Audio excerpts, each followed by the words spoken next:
A very welcome to everybody here. Welcome at Focus Dear to all the people here and to all the congregations that are tuning in as well, and everybody there. I'm not sure how widespread people are coming, but you're all very welcome, and this is being recorded, so we are going to spread the word further than just this. And I want to thank all the congregations who are also part of this. Thank you for making a difference in the community. Can we just pray together? Lord, thank you. We know that your Spirit is continually with us and that you are going to make this word go to the right people and the changes that need to be made in people's lives. We thank you, Lord, that we can make a difference in this community. But I pray, Lord, that your word will spread further, that we will make more influence in this community, in each of our towns. And we thank you, Lord, that you help us to do this. Thank you that you've given us the means and the contact, and we want to glorify your name and make a difference. In Jesus' name, amen. Dr. Elna, are you with us? I just want to check that Dr. Elna is with us. Yes, here I am. My name is Kyla. I'm part of Focus Dear English this year, and we're very to have you with us. So thank you very much. I also want to thank the people that also spread the word. So I saw that on Facebook, Catherine was spreading the word, and the other churches were making. So thank you for that. And can I just introduce Dr. Elna to you quickly? She is a mom of two girls. That to me qualifies her greatly. I'm also a mom of two girls, and I know that her heart is in it now when I say this. And she's also a Christian, so she knows how we think and believe. She's a medical doctor and a sexologist, head of My Sexual Health, and president of the World Organization for Sexual Health. And to them, the protection of children is very, very important. And we're thankful that you're with us and help us and equip us and show us what. I'm going to leave it over to you now to take over. You're welcome. Thank you so much for having me, and thank you to Focus Day for making this possible, and for all of the churches that are joining tonight that came here to listen to this talk live, and also to all of those of you that will be watching this later on the recording. I appreciate it that you've made the time to be here. I wanted to just share my screen briefly with you. I am not going to run a whole presentation today because I think it is better if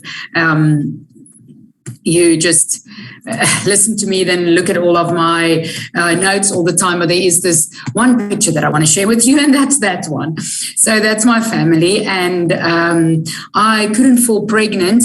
I had 10 fertility treatments, and these two girls are really, really special. I mean, everybody's children are extremely special to them.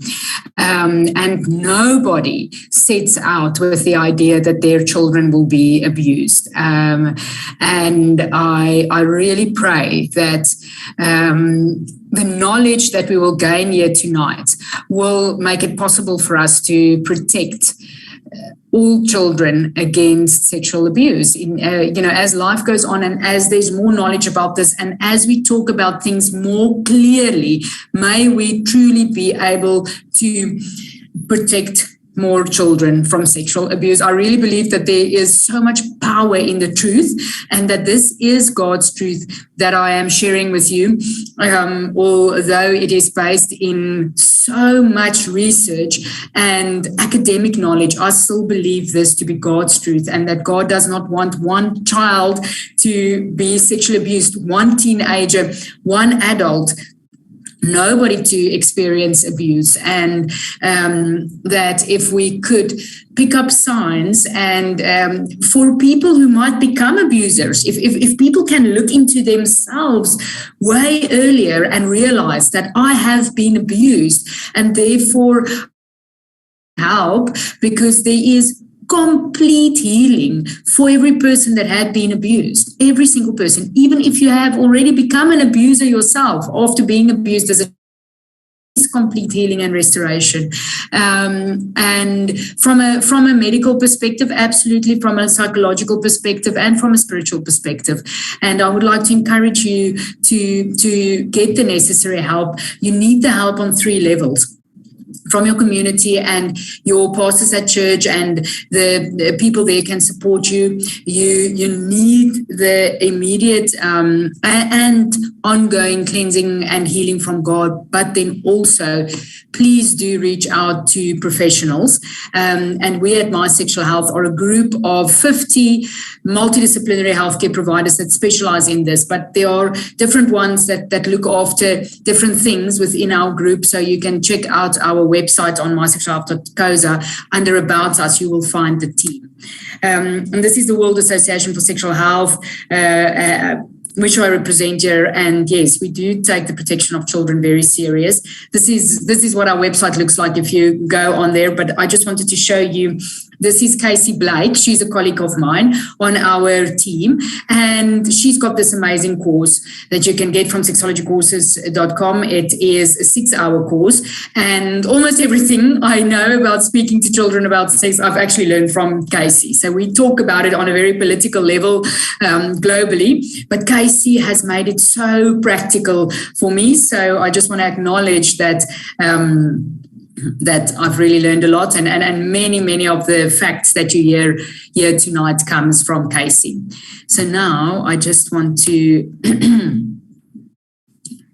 stop my sharing. Sorry, I just need to. There it is. One would think that I've done this a million times. I'm a bit better at organizing these things. But I'd rather connect with you visually than have the screen open there all the time. So the first principle is that your child is learning from you about sex, whether you are talking to them about it or not. And that your silence might be more harmful than the uncomfortable conversations that you ought to have with them. And I've heard that there are some teenagers here tonight. You are so welcome, so welcome. Thank you for investing your time also in empowering yourself with the knowledge.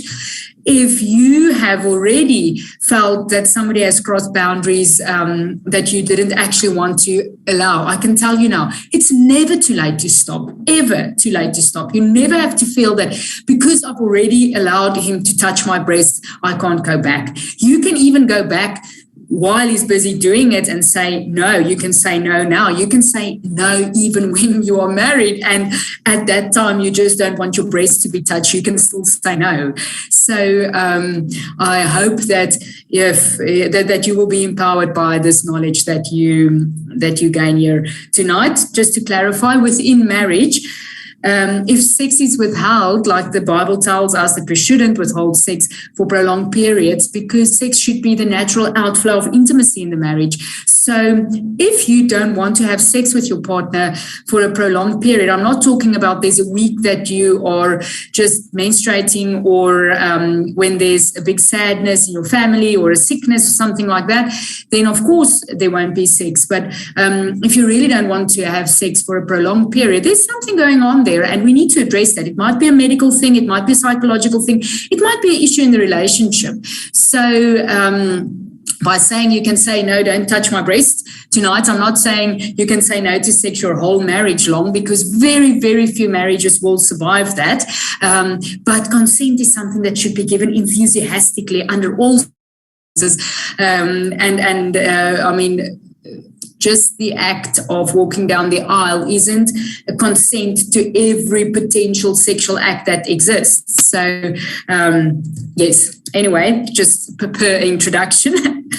So the definitions that we will talk about tonight is sexual misconduct is unwanted sexual activity by perpetrators who use violence, threatens the victim, and or takes advantage of someone who cannot give permission or consent. And remember, children can never, ever give consent to any form of sexual interaction. A child cannot say yes, even if they look like they like it, even if they're enjoying it, even if you feel that they are not really being coerced into this. a child can never give consent to sexual activity. It is different as people go into their teenage years, and I'll explain that soon.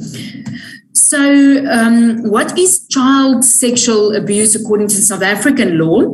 It is sexually molesting or assaulting a child or allowing a child to be sexually molested or assaulted. So you've heard all of the stories in the media of moms also being jailed because if you are aware of a person that's being sexually assaulted and you don't intervene, then you can be held accountable and should be held accountable. I mean, it should be stopped at all costs. Encouraging, inducing, or forcing a child to be used for sexual gratification of another person, using a child in or deliberately exposing a child to sexual activities and pornography. Now, this is a very, very important part of our law. You are obligated to protect your child against sexual content and sexual activities. Your children are not allowed to see you having sex. So when they're tiny, like mine, that are 3 and 5, they don't really know what's happening, and it's not that bad. If they are teenagers, you just make them shy, and really, please don't let them be aware of it. Although it's the best thing for them to be aware of the fact that there is love in your relationship and that you are having sex for fun. That's a very important fact for them to actually know, but they shouldn't know while you are busy in the act. But it is seen as sexual abuse of children to expose them to sexual activities. Now, I know in our country, so many people live in one room and have to have sex with the children there. But you have to always try your best to limit any child exposure to sex. So it needs to be done in the dark under those circumstances. But if you can avoid having it in front of children, you should, according to our law. And then pornography. The problem is that what is defined as pornography isn't that clear. I had a question now. We recently recorded a new TV show in Afrikaans called Uit die Slaapkamer. And one of the moms said that her child saw people having doggy-style sex on a PG-13 video, movie. And a child should not see people having doggy-style sex, really, honestly. So so this is just PG-13, and there it happens. But we have to be extra careful. Our children can access pornography through phones deliberately because they're curious, or accidentally because it pops up.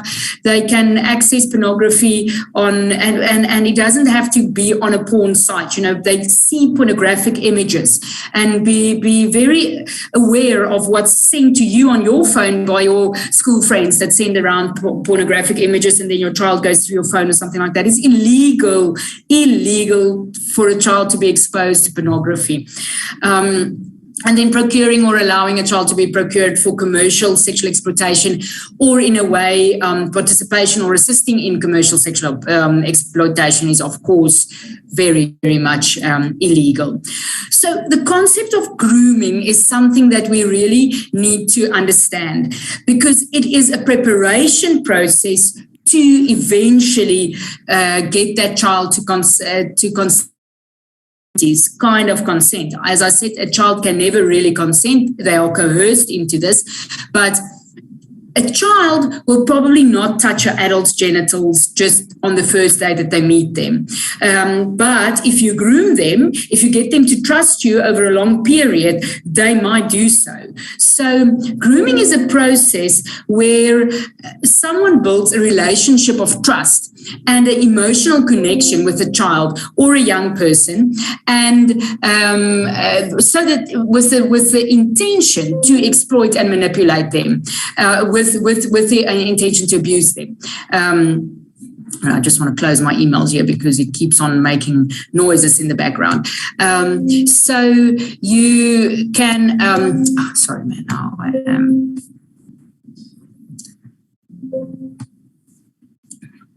So the perpetrators also manipulates institutions. And that is a scary thought for the church, because these people are master manipulators, and they set out to get into positions of trust so that they can get children close to them. so that they can look for a child that shows signs of a vulnerability that will make them easier to connect with them emotionally, get them very close in order to sexually abuse them. These people are often the kindest people you'll know, the perfect youth pastor, the perfect teacher, the perfect sports coach at a school that will take kids on camps. And with that, the role that youth pastors have played in my life wants to make me cry from gratitude, and sports coaches and so on. I do not want to make you want to think that every single sports coach is a perpetrator. Not at all. I mean, it is. It doesn't happen that often, but it is just something that we have to be aware of, and that we have to make our children aware of, that some people exploit them. And in case I say it wrongly, when I get to that part, I need to make it so clear that we should never ever tell a child that it's wrong if somebody touches them, or the word wrong is children don't want to be wrong, and they realize that if they get involved in something that is wrong, they feel shy about it. They've got guilt and shame. They don't want to tell you about something that they did wrong, although it's never the child that does something wrong, ever. It is always the perpetrator. But and it takes I've had to give this message to so many adults that sit in my office now who suffer from the most terrible sexual dysfunction and all kinds of other consequences due to the sexual abuse they experience as children. And they still believe that they did something wrong, that maybe they contributed to what happened, that they should feel a bit guilty or carry the shame of what happened. And if you are one of those people, I want to tell you that I want to speak over you that you have no guilt and no shame. Nothing. Even if you did sometimes go to the perpetrator knowing what will happen, it is not your fault. You've got no part in this. You were abused and groomed through a process for this person to abuse you. You've got nothing to feel guilty about. And even if you were older, even if you were a teenager, even if you were in relationships where you were sexually coercing to things that you didn't actually want to give consent to, that's abuse. And it's never the fault but the abuser. So I want to take away that guilt and shame. And I think I didn't mention it last night, but I want to mention it tonight. It was so profound to me the day that I realized that Jesus included only 5 women in his lineage. If you look how his lineage is written up in the Bible, you know how they always just put the men in there, but 5 women were mentioned in there, and they were Tamar, who dressed herself like a prostitute to have sex with her father-in-law. We don't use the word prostitute anymore, we use the word sex worker now, but that's what she did. She wanted to trick her father-in-law into having sex with her for some gain. Rahab, who was a prostitute or a sex worker, and then Ruth, who cheated on her husband with the king, and then not Ruth, that's Bathsheba. Ruth, you know what Ruth did is she got into Boaz's bed, she got into his bed. It says she laid by his feet, but I mean she was on his bed for him to notice her, for them to be able to live in the land. And then Mary, who had an extramarital child outside of wedlock, and God is not threatened by those women. And I mean, they are the mothers of our faith. That all of them acted with so much grace, and we read about them in the Bible. So I just want to say that it doesn't matter what sexual sin you already have. It doesn't matter what unthinkable sexual thing that has already happened to you. There is grace. And like Jesus isn't fazed by putting those women's names in his lineage. Of all the women that he could have mentioned, those were the ones that he mentioned. So I think that there is a message in that here for someone tonight. Anyway, back to grooming. So consent to sex in South Africa is, can a child under 12 ever give consent? Never. Can a child between 12 and 16 give consent to some form of sexual activity? Yes, only if it is with a child that's also within 2 years of their age. So a 15-year-old can theoretically consent to sex with a 17-year-old. I do not think that high school children should be having sex. Really, if you look at the research about this, apart now from, we know in the Christian faith that sex is reserved within the safe boundaries of marriage. But if you look at the research, the international research, the international consensus from people who do not even serve God, the consensus is that sex is safe where there is a safe relationship, where it is not done without the boundaries of a safe relationship. There are people who are having good sex outside of these kind of relationships, and where they consent to sex in other ways that's completely outside of the realm of how we understand sex within the context of Christianity. So it's not that it's impossible to have good sex outside of that. People do, but we know that it has a much better chance of being safe if it is done within the confines of that. And remember, not all sex within marriages are safe by any means. Lots of sexual abuse can happen within marriages as well. So from the age of 17, children can consent to sex. But remember, consenting to sex, as I said earlier, is not something that, oh yes, I've told you once that we can try, and that now means that you can have sex with me whenever you want. Nonsense. No.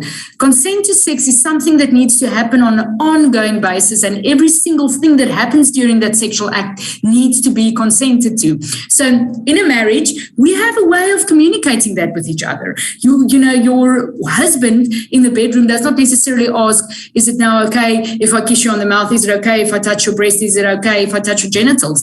But it should be like that if you are in high school. Definitely. Absolutely.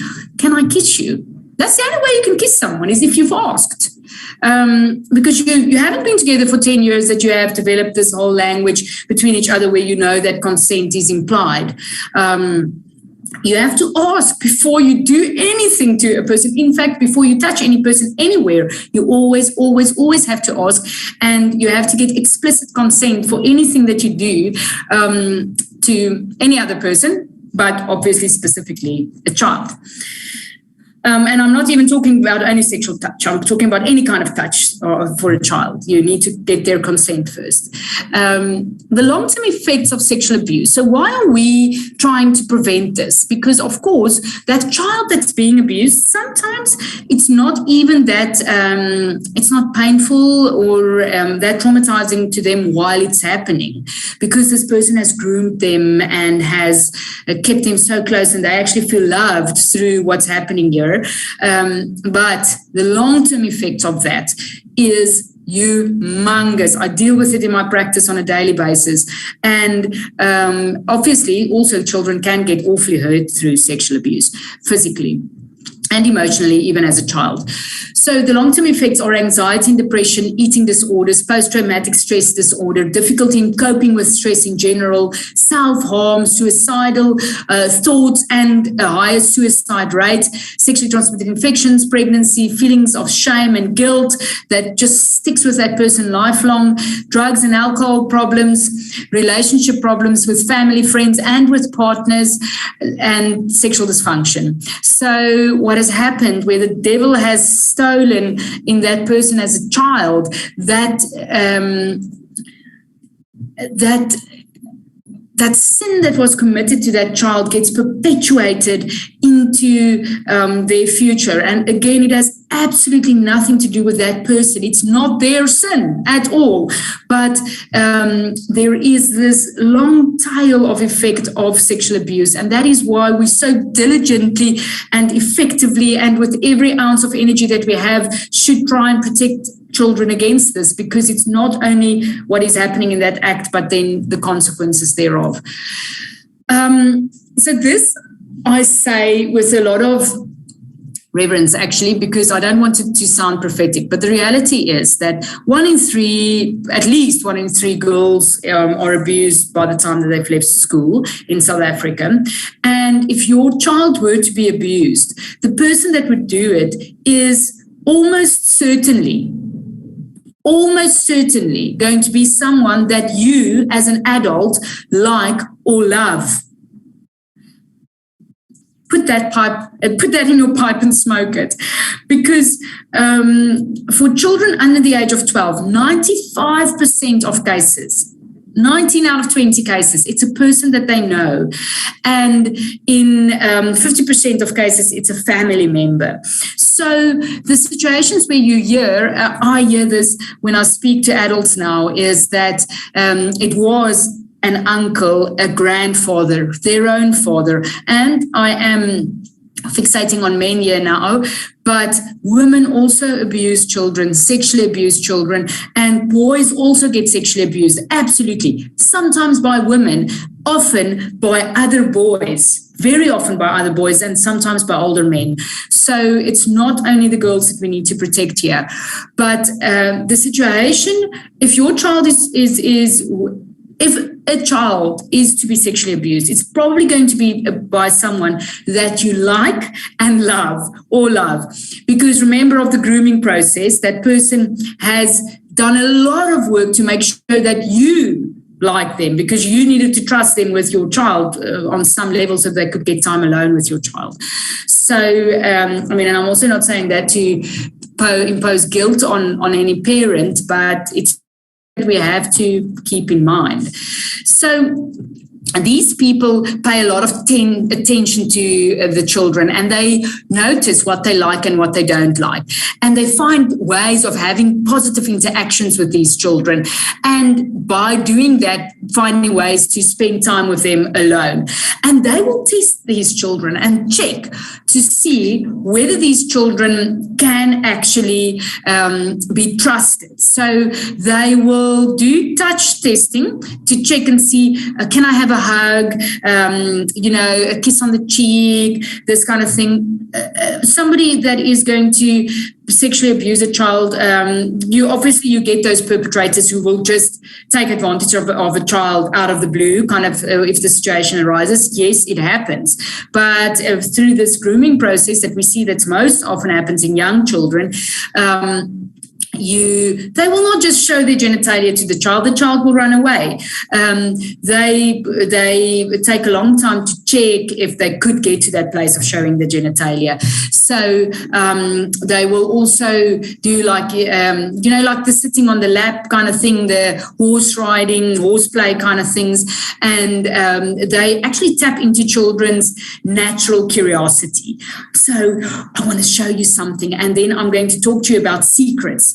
It is one of the most important principles to protect children against sexual abuse is to let them understand that a secret is never, ever okay. I'll tell you what is okay, but not secrets. And they're very patient in the way that they groom these children, often over years.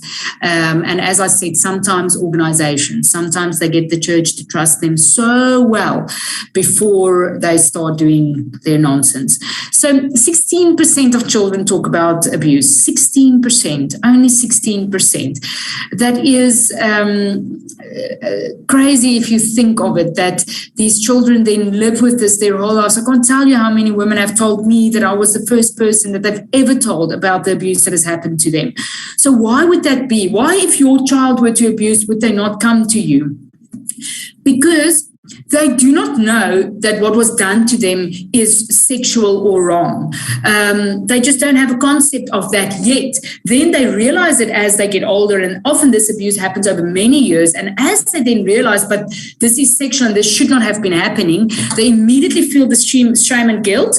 And because they have allowed it, which they haven't, but they think they have, and the perpetrator makes them believe that they have, they don't tell you about it. So it's so important that children know from a young age what is appropriate and inappropriate, and I'll explain to you how to do that. And it doesn't hurt them necessarily, so they don't notice that it's wrong, and they often are manipulated into not saying. They're told that their pets will be hurt or their family will be hurt, and these perpetrators are very, very clever in the way that they manipulate children not to tell. And they are often afraid that the parents won't believe them. And believe me, the worst thing that you can do when this has happened to your child is not believe them. You are in the same position as almost every other child a parent whose child had been abused, that or like the person or love the person who's done it. But you need to act on it. You need to immediately act very deliberately and to protect that child. Because believe me, if you've spoken to hundreds of women who've been sexually abused, I can tell you, you will see that the way that the parents reacted, if they told, makes all the difference. If the parents reacted appropriately and immediately started to protect them, the damage is not nearly what it is if the parents turned a blind eye and the abuse went on over years. And there might be some of you sitting here who know what I'm talking about, and I'm so sorry that you weren't protected by the people that were supposed to protect you. So let's talk about secrets. The whole grooming process is reliant on the process of secret keeping, and they need to test if this child can keep secrets before they will start with the abuse. So they will just give the child a lollipop and tell them, don't tell mommy, it's our secret.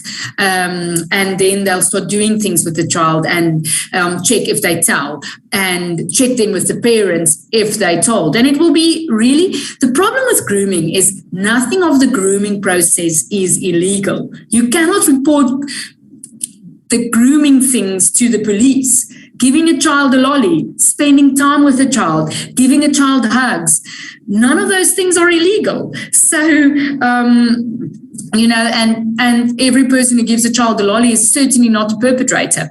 But a person who wants to do that in secret is playing with fire. And you can tell someone, if you hear that someone is telling your child, it's our secret, you can tell them outright, my child does not have secrets, definitely not with adults.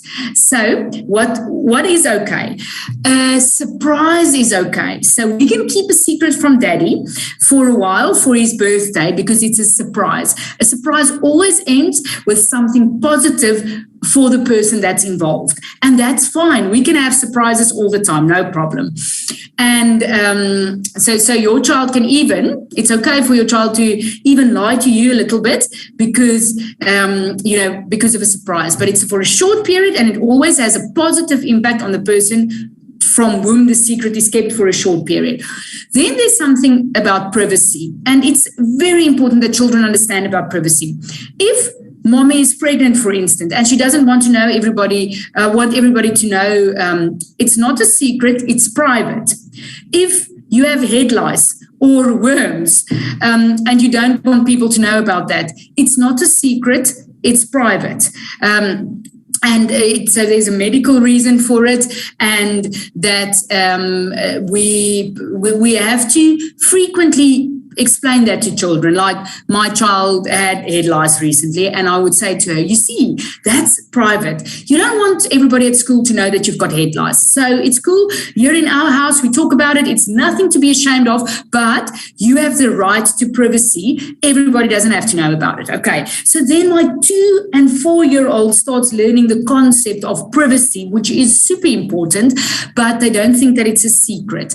And then you tell children outright, anything regarding sexuality, the more straightforward you can be, the more exactly down the line you can be with young people. And I mean young people from babies to when they become young adults. The more concrete it is, the better. So you concretely tell a child that you are not allowed to have secrets with another adult, ever. So children, they often share secrets with each other, but you can tell them that they should tell their friends that I'm not allowed to keep secrets from my mommy. And they can tell an adult outright. The moment that an adult says, this is our secret, you should say, I'm not allowed to keep secrets from my mommy. Because a child that says that to a potential perpetrator is quite unlikely to continue to be groomed. Well, if there are other options around, the perpetrator will probably just leave that child. Not that we want to deter perpetrators from our children to go to other children ever, but you get what I'm saying. So if your child can say, I'm not allowed to keep secrets from my mommy, very easily that person will see this is probably not going to work. But if that person pays enough attention and if there's no other child around, it can still happen. And remember, we can never, ever blame the child for not keeping the secret. The child is being coerced into something, so we can never blame the child for keeping a secret, but we still need to teach them that they shouldn't be keeping secrets. So why do you need to report it if you know that it happens? It is because you can go to jail for 5 to 10 years if you don't report it, but it's not about you. It is because you want to immediately stop the damage to the child. You want to protect other children from that perpetrator. You want to get special help for the family in which this has happened, because believe me, this is something that needs to be dealt with specialists. It should not just be swept under the carpet and try to be dealt with within the community. You need to get all the resources that you can possibly get together and get the most resourceful, credible provider to help that family to deal with this appropriately. It's really a very specialist kind of field. But there are lots of NGOs around these days that also deal with this, and there are usually resources within the community of people who specialize in helping families with this. And then the better we are at reporting, the better we deter perpetrators, but we won't deter all of them. And of course, we want to get them behind bars. So the principles that I want to share with you is that the principles of sex education. Now, there are so many things and it's a continuous process, but if you can remember 3 of these principles, I think it will already make a big difference for you. So number 1 is that you should teach your child about unconditional acceptance. The problem is what we as Christians often do is we give our children the message that we are better than other people because we are so holy, We don't do anything wrong. We stick to the rules. We don't do this and don't do that and don't do that. And those people who do that are othered. And if we teach that to our children, if they believe that once you step slightly out of line, you are othered. They will not want to talk to you about abuse because children do not want to be othered. So if your family, if your children see that you are the Jesus who let the women with the bad reputation sit at your feet, then they are more likely to speak to you. If you are the Christian that keeps on judging other people, your child is unlikely to speak to you because they know how judging you are. So be careful about that. Always preach to your child that for them there is absolutely unconditional acceptance, and be very wary of wary, is that the right English word? Be very aware. Stop yourself before judging other people and criticizing other people's behavior and othering other people, because your child might fall into that category and they know that they are not welcome home, like what happened to the son of the wealthy young man, the wealthy man's son. So then the second one is that sex education starts at birth. When you hold a child, when that child is born and you hold them in your arms, and you teach them that touch is good and there's safety in touch and in closeness is important, that's sex education. It has nothing to do with penises and vaginas. And that's the point of sex education. It has very, very little, like this much to do with it in a curriculum that's that big. Sex education, that's why we call it comprehensive sexuality education, because we talk about so many different things. Oh, and genitalia and actually what goes where is a very small part of that. It's what upsets people usually, but this is where sex education starts, literally when that baby is born. And it's never too late to start with sex education. So if you haven't been talking to your child about all kinds of things related to relationships and consent and safety and touch and sex in the end from a young age, do not say that it's too late. It's never too late. It's not too late to start talking to your 25-year-old child about sex. If you have a 25-year-old child, ask them if they wanted to discuss anything related to sex with you, because 25-year-olds and 35-year-olds and 45-year-olds are sometimes in situations where they are being sexually abused, where they find it difficult to say no, where they're experiencing sexual dysfunction, where they have sexual trauma that they've never dealt with before. It's never, ever too late to start talking to your child about sex. The fourth principle is that you need to teach children the correct names for their genitalia right from the start, from the very, very start. You talk about bodies as a whole. You do not single out genitalia. You do not give strange names to chins and shoulders. So you talk about the child's vulva. The external genitalia is called the vulva. It's not the vagina. Very few people will ever see a vagina unless they're a doctor. It's the vagina is the inside part. It's the vulva is what you see of a female's genitalia on the outside.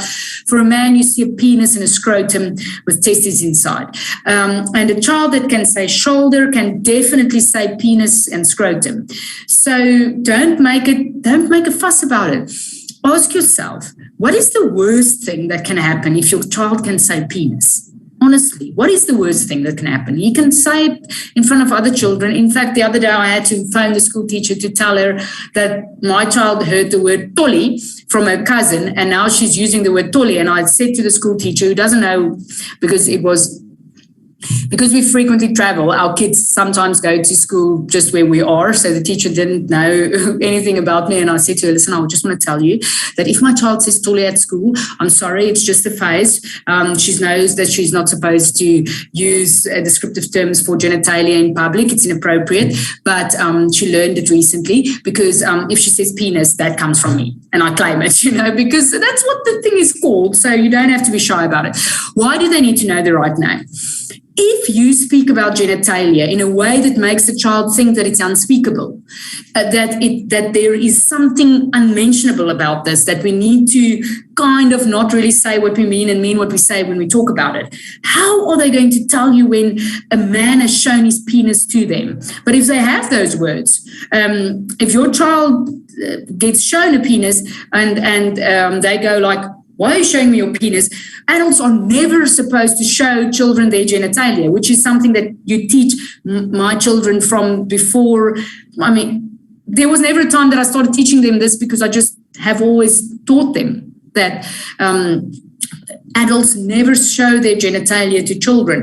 Inside the home, it is often acceptable because, in some families, people will walk naked in front of each other until the children are teenagers, and that's not necessarily wrong or traumatic or anything. If inside your household, where there is a mother and a father, especially if it's the biological parents of these children, and there's nudity there without sexual connotation, just normal nudity, it is okay in some families. Most stop doing it at some point because people have a natural internal sense of privacy. So adults, if that's like that in your household, then you tell them. Adults never show their genitalia to children. If an adult ever shows you their genitalia, please tell me, okay? Because that's where it starts. Anyway, then the child can say exactly what they see. To catch these people, be able to let that small child testify in court. And if that child doesn't have the vocabulary to describe what happened to them, we can't catch these people. So it cannot do good to, it might be neutral to give funny names. And look, my children, I call my oldest daughter Nini Kapini Karikstixtini. So yes, sometimes you have pet names for things, but at least they must know what the real names are. They must not pick up from you that genitalia is an unspeakable thing.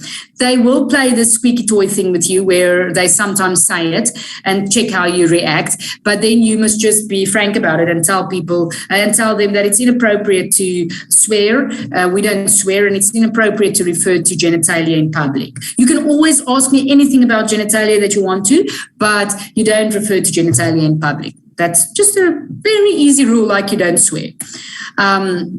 So you can show them pictures of genitalia, like especially drawn pictures of genitalia that won't traumatize them, not pornographic images, but basic pictures of genitalia, and also give them a mirror so that they can know exactly what's where down there from as young as they can hold a mirror.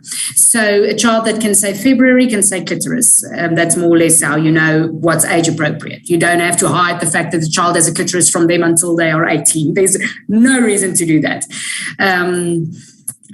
Then the best answer to any question that your child has for you is always, what do you think? So if a child says, Mommy, what's a 69er?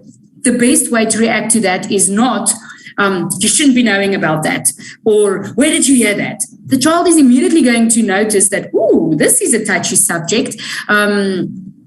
I don't think I'm going to raise this again because it looks like it upsets my mom, and I don't want to upset my mom. And then especially the older they get, the more private they get about these kind of things, the more they realize that this is actually about sexuality and they're now developing their sexuality, the less they will want to speak to you about it. Whereas if you actually feel their curiosity, it's a good thing. They are naturally curious. Teenagers are crazy curious. So they're going to Google it if you don't tell them. They have probably already Googled it. So the best way to ask, if you get asked anything about sexuality, is just, what do you think it is? And just get an idea of where they are at, and then you can pace your response to it. And a good way to respond to them is, if you're not sure, just say, I'm not too sure. Let me Google that for you, or let me phone somebody and find out. And that's cool. Kids are used to that. I mean, like literally my daughter that just turned 3 said to me just last week, Mommy, Google it. So they know that we have a way to find information. And as I said, they've probably already done it. And if you keep quiet about it, if you dismiss them, if you send them away from you, it just means you have missed out on the opportunity to give them your view on it. And your view shouldn't be just sex is sin and bad and ugly, because sex is good and lovely and a hell of a lot of fun and beautiful within the right context. And if they're going to pick that up at some point, and they're going to think that you lied to them, they're going to know actually that you're lying to them if you tell them that sex is just bad. Sex is definitely not just bad. And dismissing a curious teenager's questions with with something like you're too young to know. I mean, how teenagers are. 10-year-olds think they are old enough to rule the world. So the answer of you're too young to know, it will never be sufficient. They're going to find it out somewhere else, and then you've missed the opportunity to create a safe space for them where they can actually debrief about it a bit and ask questions, and for you to share with them what your values are and what your religious beliefs are and why we carry the religious beliefs that we do. Because every principle within Christianity is based on something that is really true for the whole world, actually.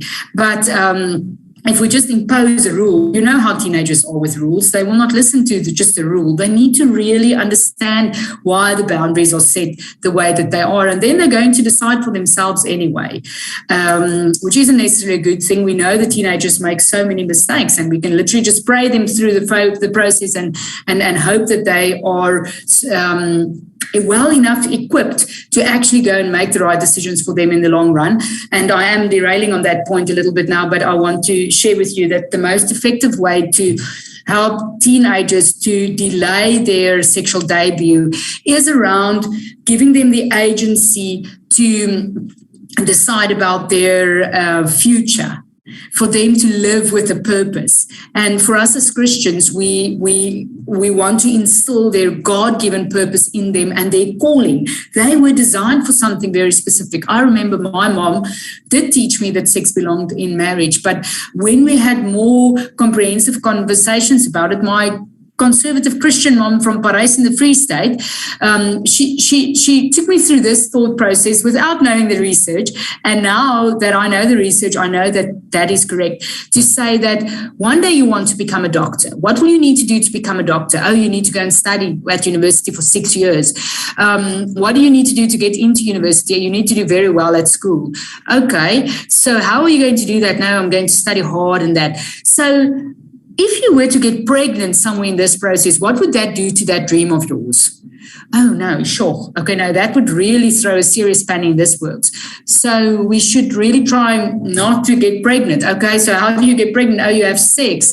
Okay, so you see, that's one very good reason not to have sex now, to wait for with sex. And also, if you have sex when you're too young and you get your heart broken, it can cause a lot of emotional trauma. That first sexual experience can really, your brain, and we know that from the research, your brain has like a specific space in it for that first sexual experience. It stays with you for the rest of your life. And if that happens in a traumatic kind of setup with somebody that said that they loved you and then they leave you after 1 month or something like that, it literally causes depression and all kinds of other things. So you're risking your emotional health by becoming sexually active as an adult. And then, of course, the things about sexually transmitted diseases, etc.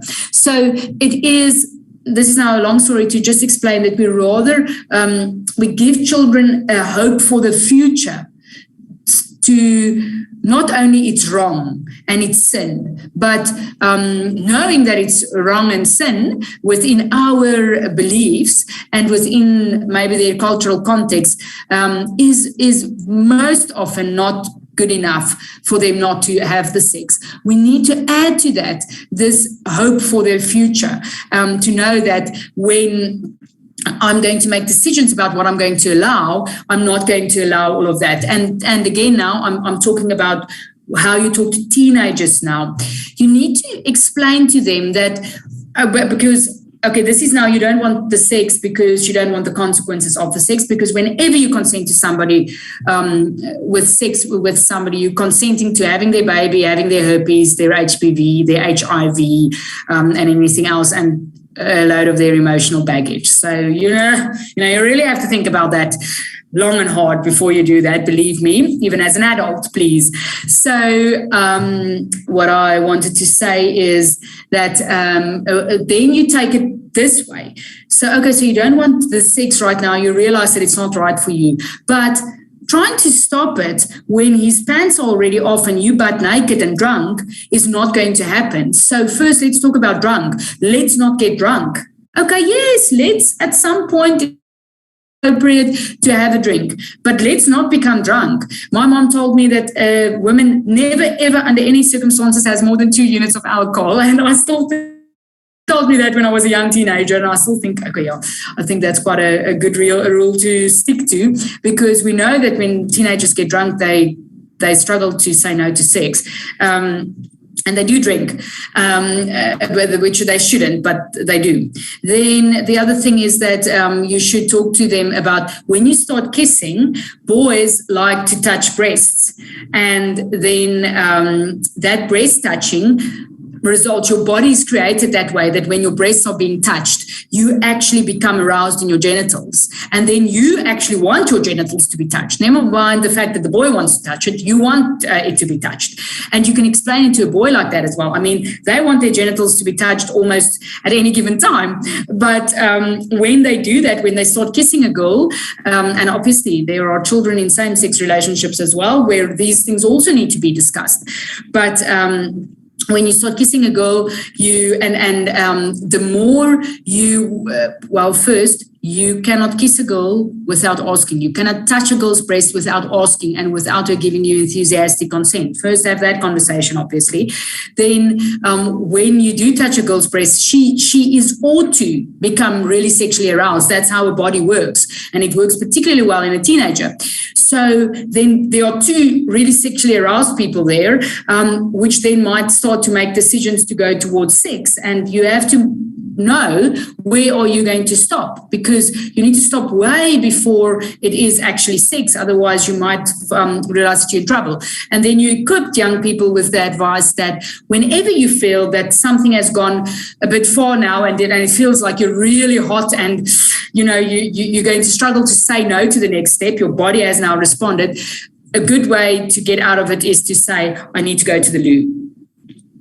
Just say that. Just teach your child that they can say that I need to go to the loo, because they need an out of the situation. Once they are aroused, they're going to become aroused. And for you to not talk to them about that is just honestly stupid. So tell them that they will become aroused and that arousal is created to lead to something. I mean, it should actually resolve an orgasm, but if children are going to start giving each other orgasms, it is a sexual act, absolutely, and it goes closer and closer to actual sex. So it would be preferable to stop before that, and then just say, I need to go to the loo. Then you get out of the situation, the arousal calms down, and you can think clearly again about what's happening here now, and if you really wanted to consent to this.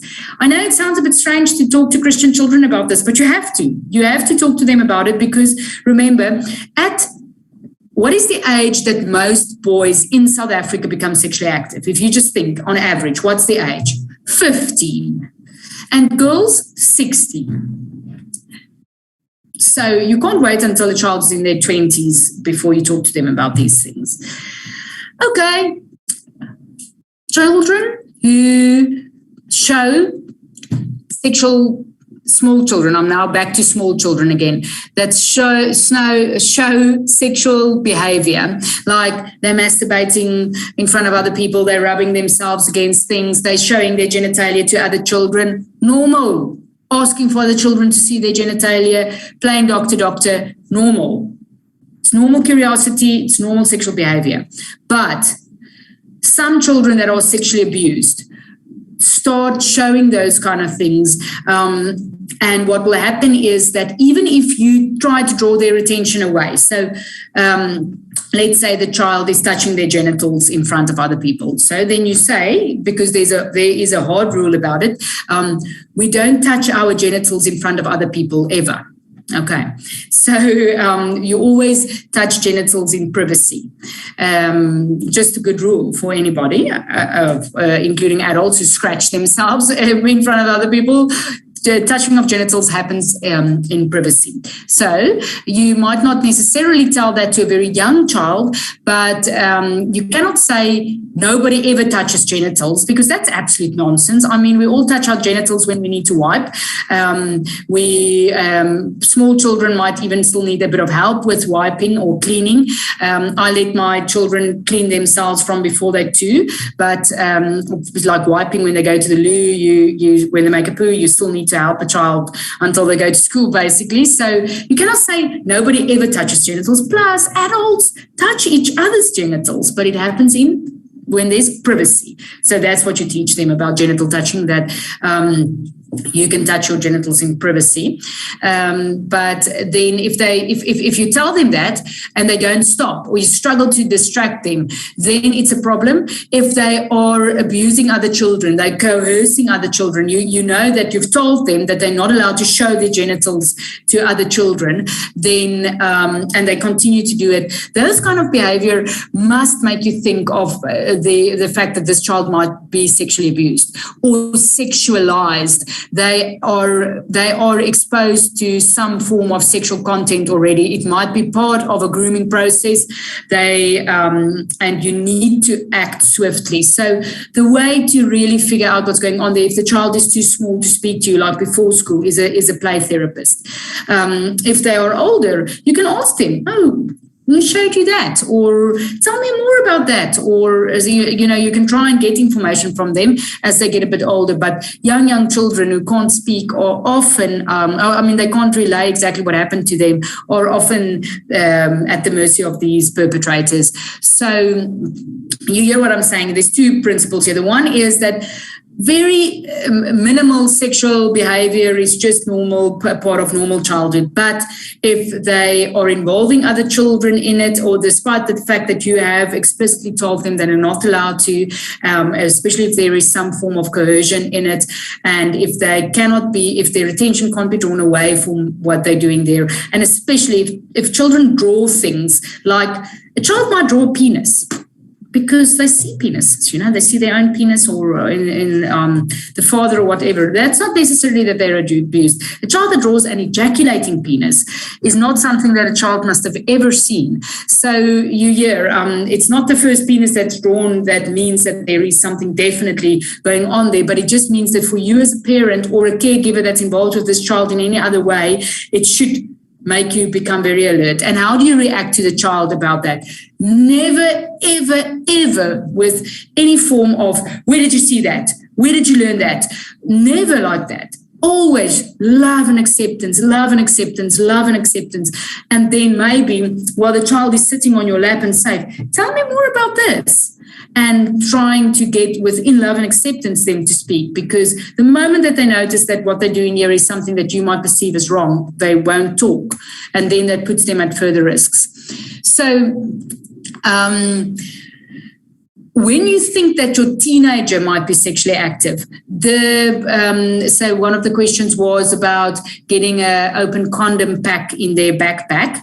Did I now say that earlier in this talk? I don't know. I spoke about so much about this topic now that I might have already said that, but it's worth repeating.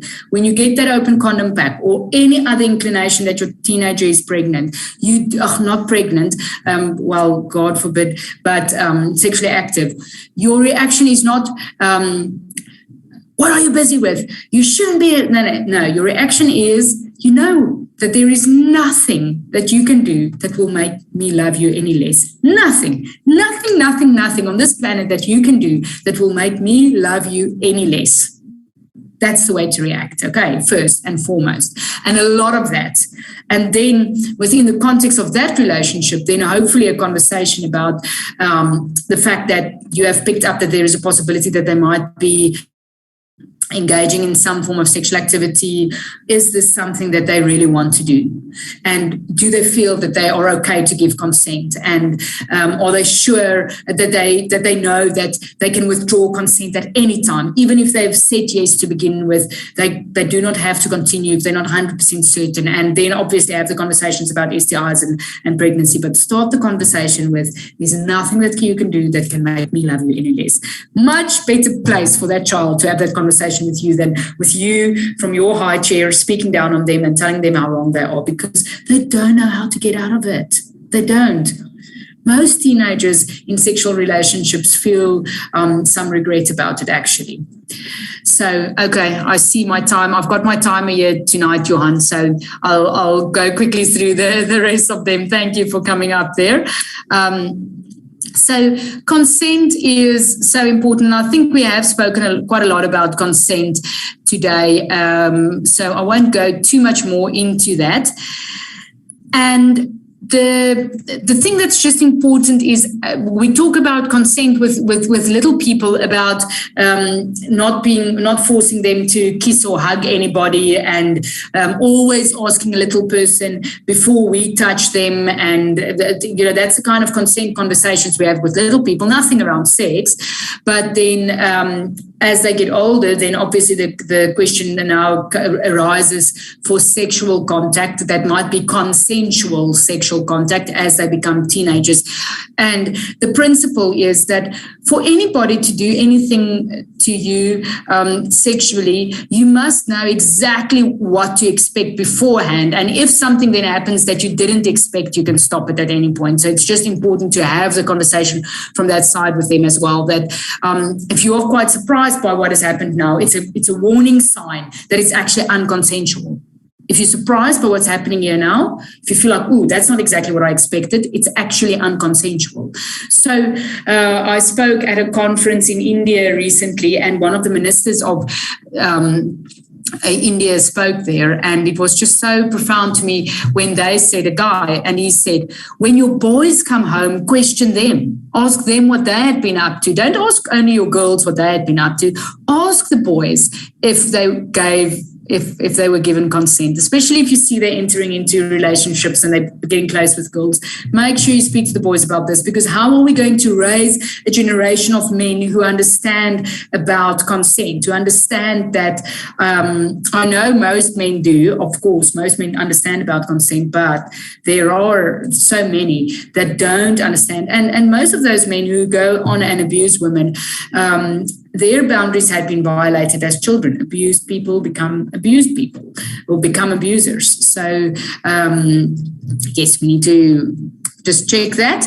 And then tell your children straight that you're uncomfortable to talk about sex, but that doesn't mean that you shouldn't be having the conversation. So if a child raises anything, or you see sex on TV or anything, then you go like, oh, I'm feeling so uncomfortable, but it's just because I'm not used to it. It doesn't mean that we shouldn't be talking about it. We should be talking about it. Please, let's talk about it. But if you pick up on how uncomfortable I am, it's just because I'm not used to it. But please, don't you also feel uncomfortable. I'm getting used to it, okay? Because the child picks up on how uncomfortable you are, and it's as clear as daylight. So rather just acknowledge it, and then both of you actually feel more at ease than try and pretend that you know it all and you're not comfortable. Most people are quite uncomfortable talking about sex. About teaching children about what's appropriate and inappropriate rather than what's right and wrong. So, for instance, it's inappropriate to walk around naked outside.